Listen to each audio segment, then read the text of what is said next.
Hola hermanos, ¿cómo están? Bienvenidos nuevamente a su programa Catequesis Viviente. Está con ustedes su hermano Roquel Cárdenas. Es un privilegio estar nuevamente con ustedes compartiendo aquí a través de FETV, el canal de la misericordia. Como siempre, ustedes saben, comentando el catecismo de la Iglesia Católica. Hoy vamos a hablar del reino de los cielos. Y efectivamente, vamos a comentar un poco sobre ese tema interesante de qué significa esto del reino de los cielos. Pero antes de entrar en materia, como siempre, le recordamos la importancia de que todos podamos colaborar para que FETV pueda continuar con la obra de evangelización que lleva adelante. Como usted sabe, FETV es una emisora, una televisora que no tiene fines de lucro, sino que su intención fundamentalmente es llevar la palabra de Dios a todos los rincones del país. Por lo tanto, es importante para nosotros que todos, como una gran familia, colaboremos para que FETV pueda seguir con esta misión. ¿Cómo usted lo puede hacer? Bueno, a mí me gusta siempre, generalmente, decirles que pueden hacerlo de tres modos muy concretos. El primero, evidentemente, ver la programación, porque la hacemos con todo el cariño, con todo el esfuerzo, para que usted pueda edificarse, no por nosotros, sino por la gracia de Dios, que actúa a través de FETV, los contenidos que nos ayudan a todos en el campo personal, familiar, comunitario. Es muy importante esta obra que lleva adelante. Así que conozca FETV y la obra que lleva adelante, que tiene programación para todas las edades, tiene para niños, para jóvenes, para adultos, para todos. Otro aspecto importante también es que necesitamos del aspecto espiritual, la oración. Sin la oración, a nivel personal, a nivel familiar, comunitario, no podemos alcanzar nada, o por lo menos nada importante a la luz de los ojos de Dios. La oración es fundamental para nuestra vida espiritual y sobre todo para obras como FETV que pretenden o pretendemos servir a Dios. Así que recuerden su oración personal, familiar, comunitaria, pedir por nosotros para que el Señor nos bendiga, nos acompañe y siga acompañándonos en este trabajo que queremos hacer para su honra y gloria. Y finalmente queremos recordarle que FETV también tiene gastos. Ustedes saben que una obra como esta tiene costos de energía eléctrica, comunicaciones, la infraestructura, hay que darle mantenimiento, hay que comprar equipo, hay que pagar salario. Todo eso se hace posible gracias a su apoyo. ¿Cómo usted puede ayudar a FETV? Bueno, puede usar estos tres medios, puede usar las tarjetas Visa, Clave o Mastercard. También puede hacerlo en cualquiera de los tres bancos que tenemos la misma cuenta, se llama así, Fundación para Educación en Televisión, FETV. Te va al banco, por ejemplo, al Global Bank, al Banco Nacional o al Banco General. En las tres puede preguntar, si no se sabe el número de cuenta, yo quiero donar a la Fundación para Educación en Televisión, FETV, y ahí le pueden ayudar. También puede hacerlo a través de banca en línea. Y otro aspecto importante es que recordar que el Banco Nacional, por ejemplo, tiene sucursales a lo largo y ancho del país. En cada cabecera de provincia hay un Banco Nacional. Además, tenemos el Banco General. El Banco General tiene, además de la banca en línea, como los otros bancos, tiene una aplicación que se ha hecho muy popular, que es el Yapi. Y FETV también es parte del Yapi. Entonces, si tiene cuenta del Banco General y tiene un celular y tiene la aplicación del Yapi, simplemente tiene que buscar no un número celular, sino el directorio. Recuerden, el directorio busca ahí FETV 05 y ahí puede hacer su donación de manera fácil, sencilla. No se preocupe por el tamaño de la donación, no se preocupe. Preocúpese más que todo por el corazón con que lo dé. Muchas pequeñas donaciones hacen una montaña de amor que hace posible que este canal pueda seguir adelante. Dicho esto, vamos a entrar en el catecismo de la Iglesia Católica y le vamos a pedir a nuestra productora que por favor nos ponga el primer numeral que habla de el reino de los cielos. Dice el numeral 541, el reino de Dios está cerca. Después que Juan fue preso, marchó Jesús a Galilea y proclamaba la buena nueva de Dios. El tiempo se ha cumplido y el reino de Dios está cerca. Conviértanse y crean en la buena nueva. Marcos 1:15. Cristo, por tanto, para hacer la voluntad del Padre, inauguró en la tierra el reino de los cielos. Pues bien, la voluntad del Padre es elevar a los hombres a la participación de la vida divina. Lo hace reuniendo a los hombres en torno a su Hijo Jesucristo. Esta reunión es la iglesia, que es sobre la tierra el germen y el comienzo de este reino. Muy bien, aquí tendríamos que efectivamente hacer alguna aclaración. Fíjense, hermano, muchas veces nosotros confundimos qué es el reino, nos preguntamos, ¿qué es ese reino de los cielos? Fíjense, reino de los cielos, reino de Dios, usan la frase de manera indistinta. Tenemos que primero hablar en términos generales. Recordemos, en el aspecto cultural, en el momento ese no había como ahora presidente de la República, sino que los gobernantes eran reyes.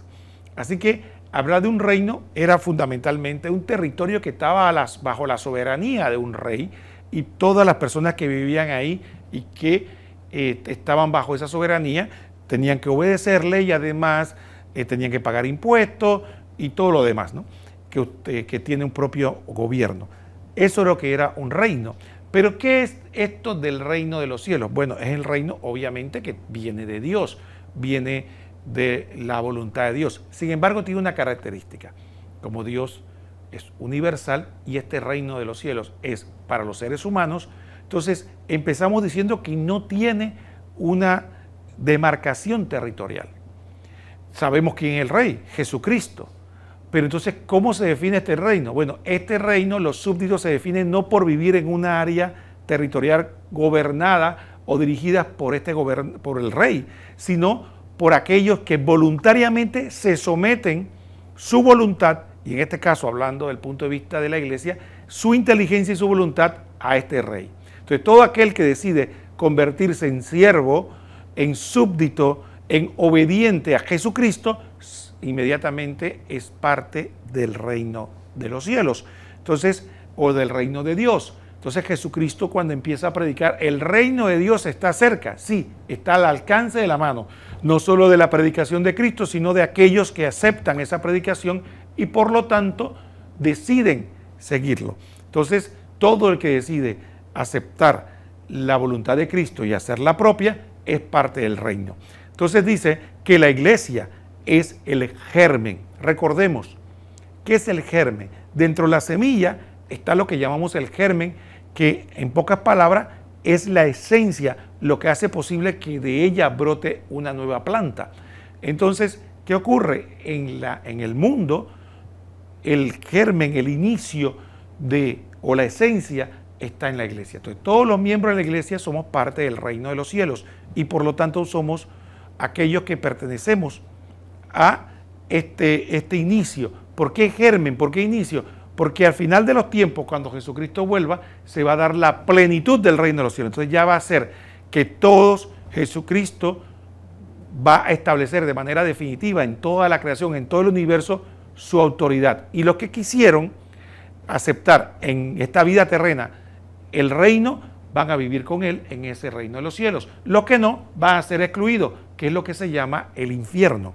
Entonces eso es importante, ven los conceptos. Entonces si hay un gobierno, hay un rey, pero lo importante es cómo yo soy parte de ese reino, cuando yo me apropio. Entonces es importante que debemos de aclarar, usted puede estar bautizado, pero si usted en algún momento decide no obedecer a Cristo, usted mismo se autoexcluye del reino de los cielos, porque el reino de los cielos no es una pertenencia a una organización, no es una especie de, digamos, de inscripción. No, tiene que ser un acto del ser humano de manera individual que decide voluntariamente someter su inteligencia y todo su ser a la voluntad de Cristo. Entonces usted es reino de los cielos. Cuando usted reniega de Cristo por el pecado, por las razones que sea, usted queda fuera del reino de los cielos. Cuando se reconcilia de nuevo con Dios, queda dentro del reino de los cielos. Entonces ven la dinámica importante.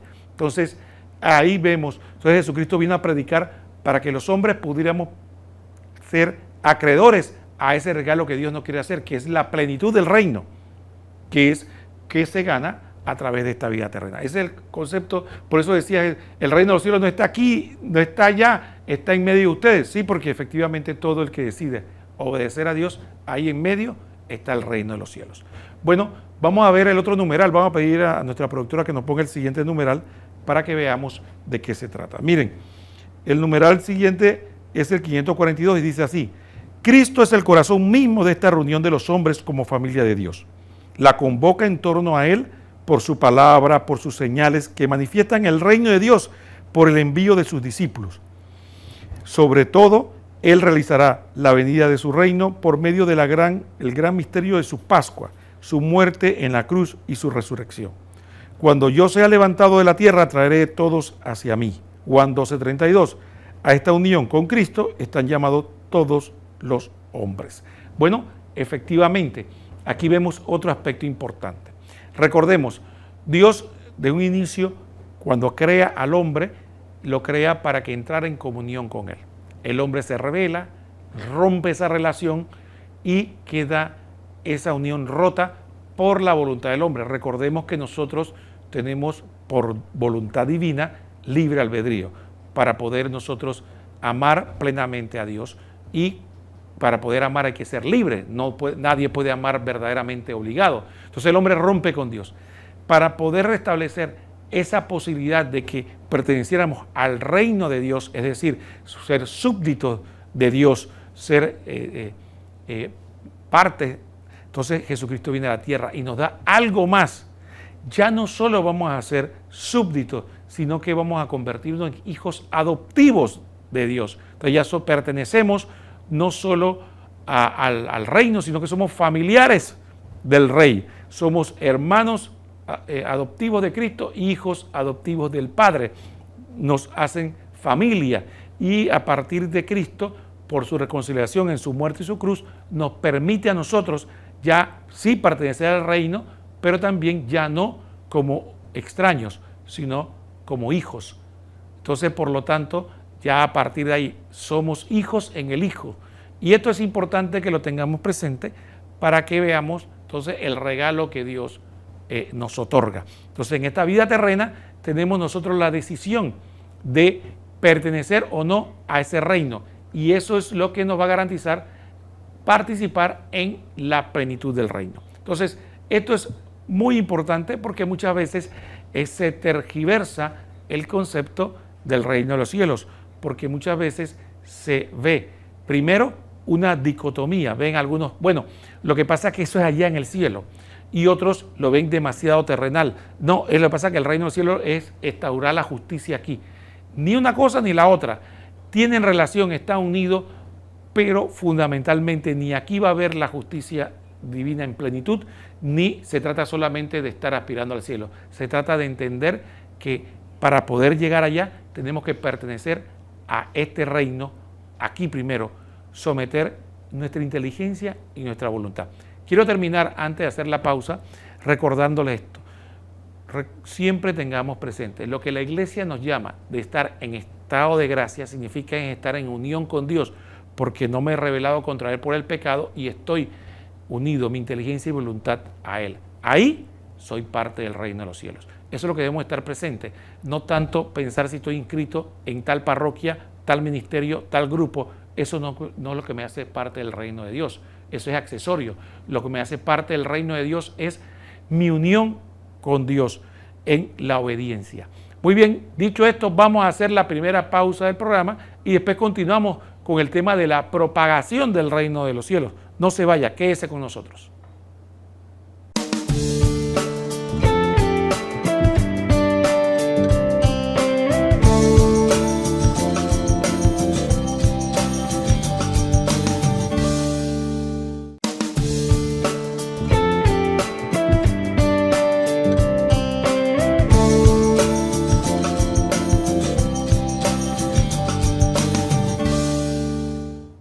Muy bien, hermanos, estamos de vuelta en su programa Catequesis Viviente y estamos comentando el Catecismo de la Iglesia Católica con el tema del reino de los cielos. Estuvimos hablando en términos generales sobre el reino de los cielos.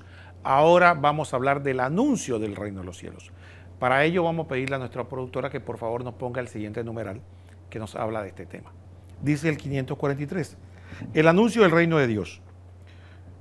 Todos los hombres están llamados a entrar en el reino, anunciado en primer lugar a los hijos de Israel, Mateo 10, del 5 al 7. Este reino mesiánico está destinado a acoger a los hombres de todas las naciones, Mateo 8, 11, 28, 19. Para entrar en él es necesario acoger la palabra de Jesús. La palabra de Dios se compara a una semilla sembrada en el campo. Los que escuchan con fe y se unen al pequeño rebaño de Cristo han acogido el reino. Después la semilla por sí misma germina y crece hasta el tiempo de la siega. Lumen Gentium 5. Bueno, aquí quisiera que este artículo lo que fundamentalmente nos quiere destacar es dos aspectos importantes. Uno, un concepto que es la acogida, pero el otro es los llamados. Por eso el mismo Jesús dice, muchos los llamados, pocos los escogidos. ¿A qué se refiere esto fundamentalmente en términos generales? Bueno, el reino de los cielos no tiene ninguna preferencia. Fíjense, el reino de los cielos no tiene preferencias. Y esto es importante que lo sepamos porque muchas veces nosotros creemos que el reino de los cielos es para ti, para mí, para los de un país indeterminado, para una raza, para los que me simpatizan, para los que me parecen más santos. No, el reino de los cielos es para todos, inclusive para aquellos que nosotros podemos pensar que no se lo merecen. Y esto es importante, y eso fue una lección que Jesús nos transmitió. Por eso decía, para todos. En el reino de Israel, cuando se empezó a predicar, que fueron los primeros llamados a la predicación, uno de los escándalos que provocó el accionar de Jesús fue efectivamente que predicó, llamó a la conversión a publicanos, a prostitutas y a pecadores en general. Entonces, efectivamente, alguna persona podría pensar, oye, el reino de los cielos, el reino de Dios, algo tan sagrado, alguien podría tener el prejuicio y decir, ¿sabes qué? Eso es para los santos. Entonces Jesucristo, fíjense, empieza la predicación y le predica a todos. Pero una de las cosas que al mismo Cristo en un momento lo estremeció fue el hecho de que a pesar de que le predicó a todos, no lo acogieron todos. Pareciera que entre los intelectuales los menos fueron los que lo acogieron, entre los más religiosos también fueron los menos, y entre los, los de gente de mayor recursos también fueron los menos. ¿Quiénes fueron los que acogieron el reino? Bueno, precisamente los que parecían que no eran los aptos, los pecadores, por ejemplo María Magdalena, al tal punto que tenía una vida tan licenciosa que el Evangelio la presenta como que se le expulsaron 7 demonios. Teníamos al publicano Mateo, tenemos a gente muy pobre, gente como ciegos, gente despreciaba, los leprosos, gente con poco conocimiento, ¿no? Jesucristo exclama emocionado, te alabo Padre porque le has escondido estas cosas a los sabios entendidos y se las has entregado a los sencillos. Sí, Padre, a ti te pareció bien, dice el Señor. Entonces, este sencillo no se refiere a la gente simplemente humilde, sino a la gente que no eran los conocedores de la Escritura, ni siquiera eran los intelectualmente dotados. Entonces, ahí vemos que sí, el reino se predica a todos, pero el misterio está en que los que parecían menos aptos son los que más se abren al reino de Dios. ¿Será que hoy ocurre lo mismo?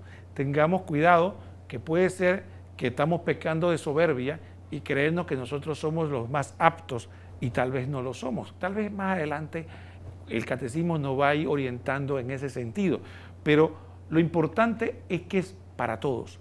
Ya no digamos que no había ninguna condición de raza, condición social, ni área geográfica. Para todos está el llamado del reino de los cielos. Así que todos. Ahora el otro aspecto importante está en la acogida. Hablan de la semilla, de la parábola de la semilla. Recordemos que entonces Jesús pone a cada uno de nosotros como diversas tierras.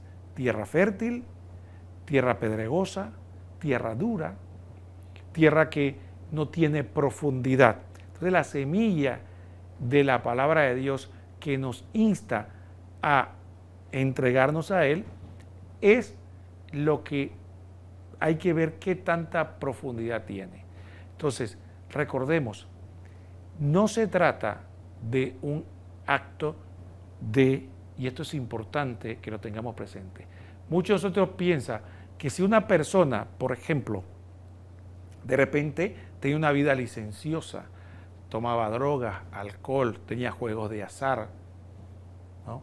Tenía otros vicios, trataba mal a su esposa, a sus hijos, y de repente entra en razón y dice, esta vida no me está llevando a ningún lado, y dejo de tomar, dejo los vicios, ya no va a la... y empieza a tratar mejor a su familia. Bueno, esta persona, uno dice, se convirtió. No necesariamente. Esta persona se reformó, cambió el rumbo de su vida, pero no se convirtió, porque la conversión no es el cambiar algunos vicios o algunos comportamientos. La conversión es hacer que Dios sea el centro de mi vida. Y cuando Dios es el centro de mi vida y yo le obedezco, entonces da algunos frutos que son visibles, como estos aspectos que podemos decir.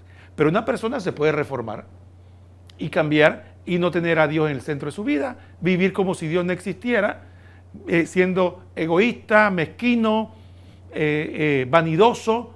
Entonces ahí no hay conversión. Entonces muchas veces nosotros pensamos que el reino de Dios o la semilla se trata de que yo simplemente deje los vicios, y no. O cuando vemos que una persona deja algunos vicios, dice, cambió, se convirtió. No.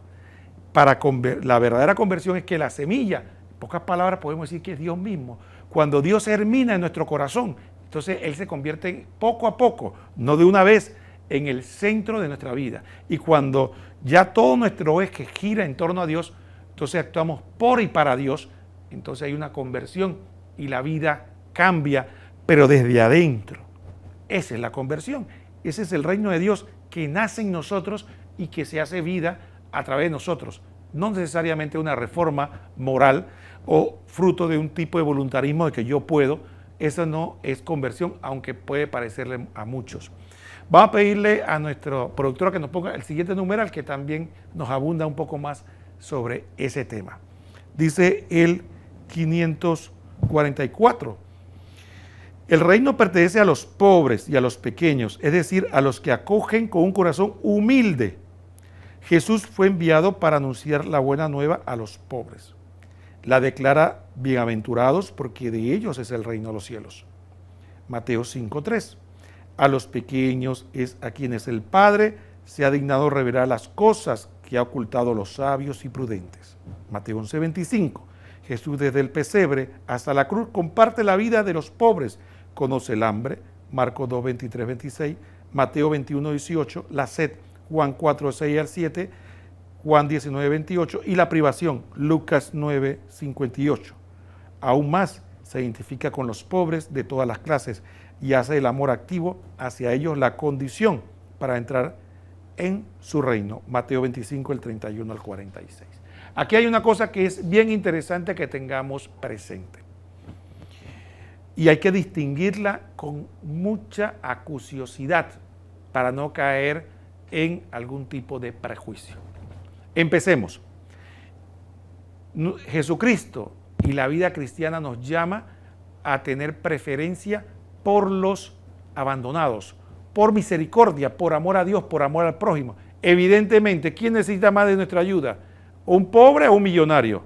La lógica, ¿no? El pobre, el millonario puede necesitar ayuda de tipo más que todo espiritual, pero de inmediata material, urgente, al pobre, al abandonado. Además, Jesucristo nos llama a ayudar a esta gente, los enfermos, los encarcelados, por misericordia y amor al prójimo. Esto es importante, por eso se llaman los predilectos de Dios. Sin embargo, hay otro concepto diferente, que es la conversión. Entonces, dentro de esos pobres, hay algunos que se pueden ir al infierno. Entonces, el pobre no es signo sine qua non, igual a que soy pobre, me voy para el cielo. No. Hay ricos que se pueden ir al cielo y hay pobres que se pueden ir al infierno. Eso no es una condición y eso es un prejuicio ideológico. Aquí lo importante es la conversión a Dios. Rico, pobre, clase media, quien sea, es la conversión verdadera a Dios. Entonces, ¿qué pasa con el pobre? ¿Por qué el pobre se le presenta en el Evangelio de alguna manera? Porque tiene las condiciones, porque efectivamente una persona que es pobre materialmente tiene muy poco a qué asirse, entonces es más fácil para él asirse a Dios. No tengo el poder de la riqueza, de los recursos, de las influencias. ¿Qué me queda? Depender totalmente de Dios. Entonces es más fácil la apertura. ¿Qué pasa con las personas sencillas? Las personas sin educación son más abiertas a la educación, más abiertas a entender que yo no lo sé todo o que no lo sé, y entonces soy más abierto a aprender, a entregarme. Entonces hay una facilidad, una apertura más. Entonces por eso los pobres y los sencillos tienen una facilidad natural que no necesariamente siempre, porque hay pobres vanidosos, orgullosos o que odian a Dios. Y también hay gente que pueden ser ignorantes o sencillos y también se cierran a la palabra. Entonces, no caigamos entonces en esos extremismos. También puede haber gente muy brillante. De hecho, en la iglesia hay santos geniales, Santo Tomás de Aquino, San Agustín, gente con una coeficiente intelectual altísimo. Se convirtieron a Dios. Tenemos también gente rica. Tenemos a San Luis, por ejemplo, un rey convertido. Teníamos a Nicodemo, por ejemplo, y gente que tenía recursos económicos, pero se convirtió a Cristo. Entonces sí, efectivamente, esta condición de que se habla de la pobreza, por eso Lucas habla de bienaventurados los pobres y agrega de espíritu, para aclarar de que usted puede ser una persona con bienes materiales, pero tiene pobreza espiritual. Y puede ser una persona pobre materialmente, pero no tiene pobreza espiritual. Es un vanidoso, un orgulloso, un sinvergüenza. Entonces, ni la pobreza per se, ni la riqueza per se es lo que nos aleja o nos acerca a Dios. Es importante. O sea, confundimos muchas veces que como el Evangelio llama a atender a los más necesitados y que dicen que son los predilectos de Dios en cuanto al corazón de los que necesitan nos ayuda más urgente, esos son los que se van a salvar. No, todos tenemos que convertirnos, todos tenemos que pasar por el tamiz de la entrega a Dios. Ninguno tiene privilegio, ni el pobre ni el rico. Entonces, por lo tanto, entendamos que nuestra condición no debe ser entonces obstáculo, ni la pobreza ni la riqueza, ni los bienes que tengamos o la inteligencia que Dios nos concede para oponernos al reino de Dios. Ese es el mensaje. Por eso el Señor decía, y termino con esta reflexión, que si hay algo que te aleja de Dios, córtatelo. Eso es lo que le pasó al joven rico. Dice, ¿tú quieres ser perfecto? Vende la riqueza. ¿Por qué? Porque te estaba alejando. Y la prueba está de que no pudo hacerlo y tuvo que alejarse de Jesús porque estaba demasiado apegado. Entonces, sí, hay gente que puede llegar a ser santos manteniendo sus bienes materiales. Hay otros que no. Entonces, hay que encontrar, si hay algo que me aleja de Dios, hay que alejarlo de mí. Porque lo más importante, la riqueza más grande, la sabiduría más grande es tener a Dios. Dicho esto, hermanos, vamos a hacer la segunda pausa y vamos a continuar en el siguiente bloque con un reportaje sobre una reflexión que hace el Compendio del Catecismo de la Iglesia Católica José Ignacio Munilla. Y muy interesante, que hace un resumen excelente, extraordinario, claro, por supuesto con su inteligencia sobre este tema.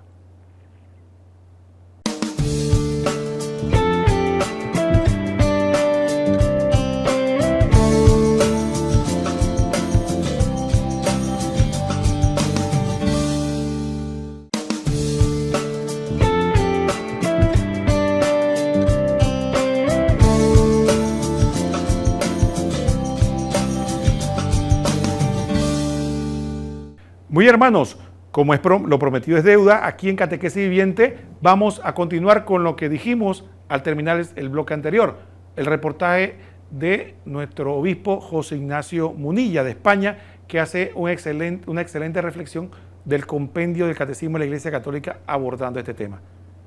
Pongamos atención. Número 107 del compendio del Catecismo. ¿Quién es invitado a formar parte del reino de Dios anunciado y realizado por Jesús? Responde, Jesús invita a todos los hombres a entrar en el reino de Dios. Aún el peor de los pecadores es llamado a convertirse y aceptar la infinita misericordia del Padre. El reino pertenece ya aquí en la tierra a quienes lo acogen con corazón humilde. A ellos les son revelados los misterios del reino de Dios. Bueno, fijaros cómo han sido los puntos anteriores en los que se ha hablado de bautismo en el río Jordán, tentaciones del desierto y ahora el inicio de la predicación del reino de Dios. Y además, digamos que forma parte también de esos misterios luminosos. Recordad cómo en esos misterios luminosos está el bautismo de Jesús en el río Jordán. Está también el inicio de la predicación del reino de Dios. Bautismo, tentación. Después de la tentación, dice, fijaros este texto, Marcos 1:14, después que Juan fue entregado, el momento en que Juan es detenido, Jesús se marchó a Galilea a proclamar el Evangelio de Dios. Decía, se ha cumplido el tiempo, está cerca el reino de Dios, convertíos y creed en el Evangelio. El bautismo de Jesús, después viene inmediatamente, ¿no?, según esta versión de Marcos, viene la detención de Juan, y entonces eso lleva, una vez que el precursor ha terminado su momento, llega el momento en que Jesús en Galilea comienza la predicación del reino de Dios. Él inaugura el reino de los cielos predicando la conversión de nuestros pecados. ¿Qué es esto de la inauguración del reino de los cielos? Inauguración del reino de los cielos.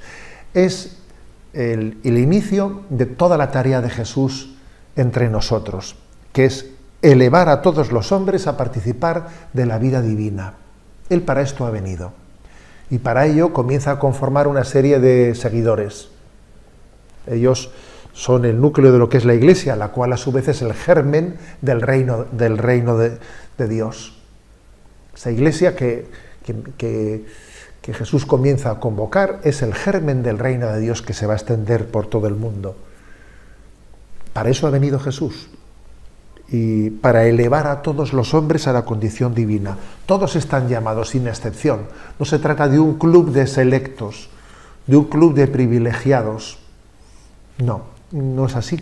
De hecho, lo sorprendente es que el pecado, la situación de los pecadores tan prostrada, no le asusta a Jesús. Jesús no empieza a decir, bueno, voy a comenzar por los más buenos, y dejaré para el último mi predicación a los que están más alejados. No, no es así. Él prioriza a los pecadores, a los más pecadores, a los públicamente pecadores. Los prioriza, ¿no?, en la invitación a formar parte de ese reino de Dios. No empieza por los más sabios, no empieza por los más importantes, no, comienza también por los más pequeños. Lo cual también es todo un signo de cómo es ese reino de Dios, porque ese reino de Dios, para poder ser acogido, se requiere tener hambre y sed del don de Dios.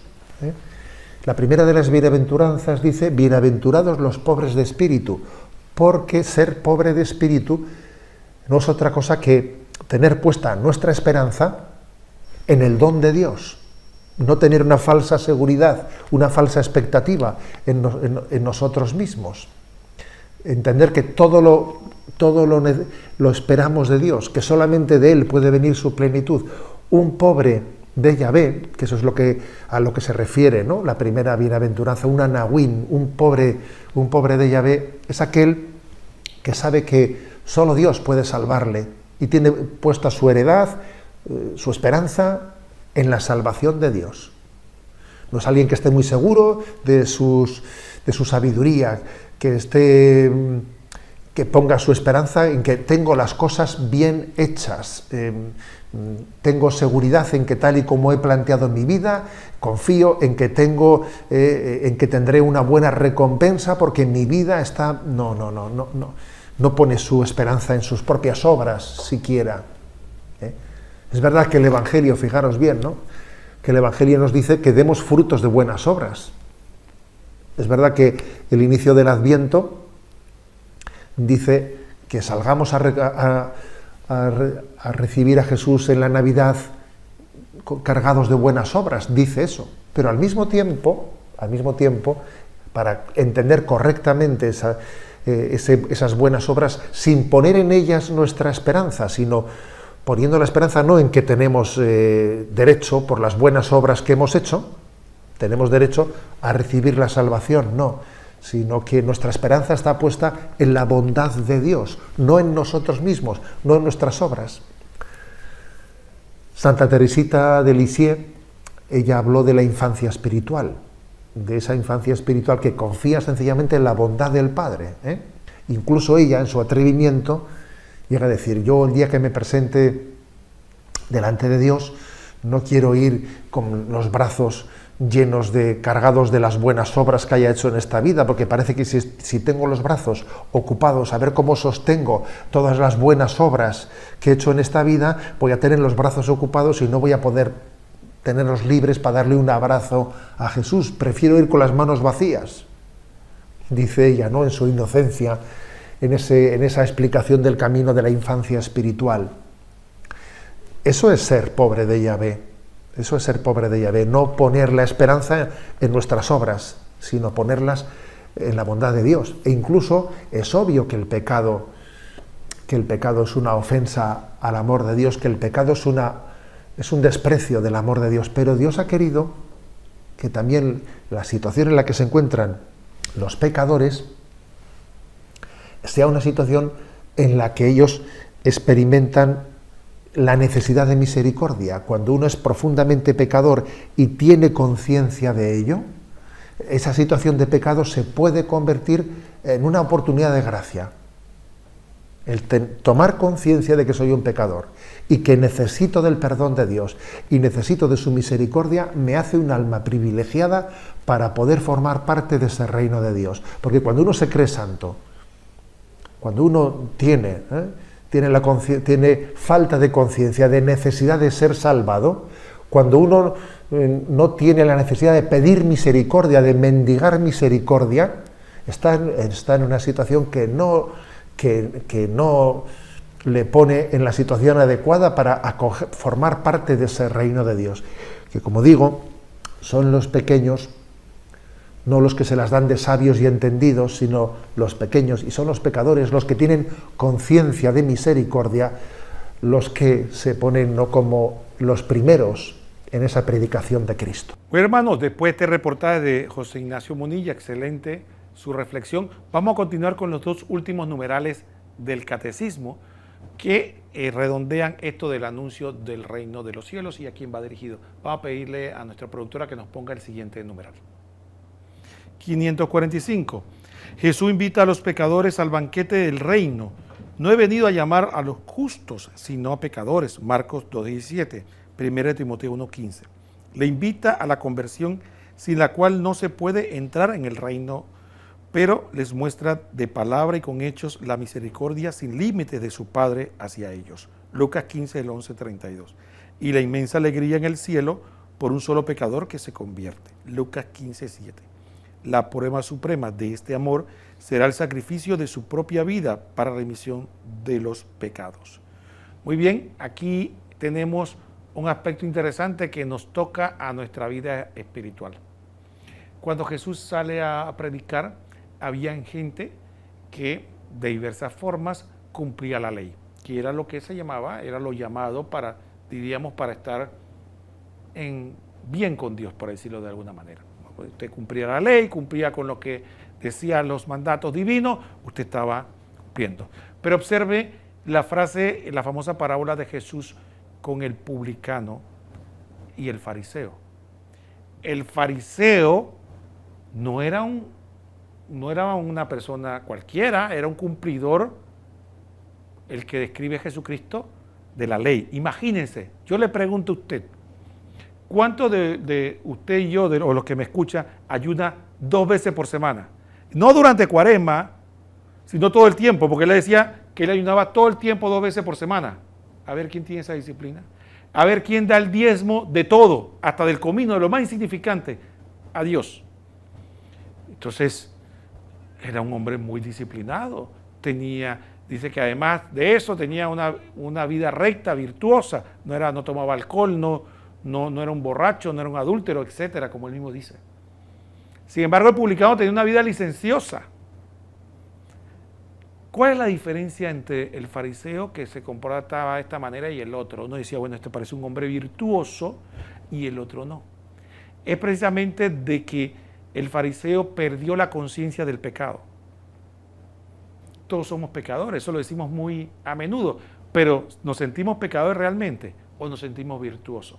¿O nos sentimos mejor que los demás? o sentimos que somos más santos que otros. Ese es el punto. Entonces, ¿qué ocurre? Que hay un peligro. Los pecadores sí tienen una frialdad al pecado, toda la vida licenciosa le hace personas frías hacia Dios. Pero cuando Dios toca su corazón, tienen una facilidad para reconocer el estado patente, patético y necesitado en que se encuentran. ¿Qué pasa con las personas que pueden tener un camino de iglesia? No sienten eso. Ya tal vez no sienten necesidad de Dios, pero si yo no peco, si yo no mato, no robo, no cometo grandes cosas, yo no hago peculado ni nada de estas cosas, entonces, ¿de qué yo me tengo que arrepentir? Yo estoy bien, me parezco un poco entonces al fariseo. Entonces, cuando Jesucristo llama a la conversión, no hay de qué convertirse si ya yo no tengo nada que convertirme. Entonces ahí vemos que tanto en el pasado como hoy en día ocurre eso. Y eso es el llamado al que nos tenemos que encontrar, ¿no? Es el llamado en que tenemos que encontrar y tenemos que meditar. Porque si la predicación de Cristo es acogida por nosotros que decimos que tenemos un caminar de iglesia, igual. Por eso, ya para cerrar el programa, pongo la siguiente reflexión. Por eso a nosotros nos impresiona cuando vemos un recién convertido, una persona que tenía una vida licenciosa y se convierte a Cristo. ¡Qué devoción, qué entrega! ¿Por qué? Porque tiene patente a flor de piel su necesidad de Dios. Bien, sin embargo, nosotros podemos parecernos al fariseo y creer que ya no necesitamos tanto de Dios, porque hemos llegado a un punto que tenemos cierta virtud. Ese es un veneno para el alma, ese es un peligro, convertirnos en un fariseo. Por eso siempre el reino de los cielos está llamando a los pecadores, a todos, y tenemos que escarbar en nuestro corazón nuestro pecado si no lo vemos y pedirle a Dios que nos dé la gracia de poder verlo para sentirnos como ese publicano, miserable pecador. Ha sido un verdadero privilegio haber compartido con ustedes este programa Catequesis Viviente. Esperamos, si Dios lo permite, vernos todos los lunes a las 10 de la mañana. Quédese con nosotros aquí en la programación de FTV y en cuanto a mí, les deseo a todos que el Señor los bendiga. Hasta pronto.